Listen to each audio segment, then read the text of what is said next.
தேர்தல் பணிமனை திறப்பு தொடர்பாக பாஜக நிர்வாகி ஒருவர் கைது செய்யப்பட்டிருக்கிறார். பாஜக பெண் நிர்வாகி கைது செய்யப்பட்டிருக்கிறார். பாஜக பெண் நிர்வாகி மீனாட்சியை சென்னை திருமங்கலம் போலீசார் தற்போது கைது செய்திருக்கின்றனர். மத்திய சென்னை தொகுதிக்கு உட்பட்ட திருமங்கலத்தில் வீட்டின் உரிமையாளர் பெயரில் போலி ஆவணம் கொடுத்து தேர்தல் பணிமனை திறப்பு தொடர்பாக அவர் கைது செய்யப்பட்டிருக்கிறார். பெண் நிர்வாகி கைதை தொடர்ந்து பாஜக மண்டல தலைவர் மருதுபாண்டி வீட்டில் போலீசார் தற்போது சோதனை மேற்கொண்டு வருகிறார்.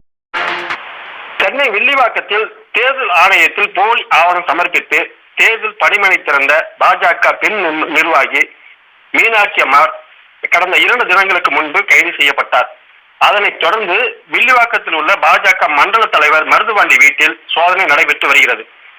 மத்திய சென்னை நாடாளுமன்ற தொகுதிக்கு உட்பட்ட திருமங்கலம் பகுதியில் அதன் வாடகை வீட்டின் உரிமையாளர் பெயரில் போலி ஆவணம் ஒன்றை கொடுத்து தேர்தல் பணிமனை அங்கே திறக்கப்பட்டது.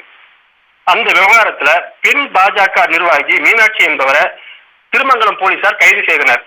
அதனைத் தொடர்ந்து தற்போது வில்லிவாக்கம் சட்டமன்ற தொகுதிக்கு உட்பட்ட திருவேதி அம்மன் கோவில் தெருவில் உள்ள பாரதிய ஜனதா வில்லிவாக்கம் மண்டல தலைவர் மருதுபாண்டி என்பவர் வீட்டில் சோதனை நடைபெற்று வருகிறது.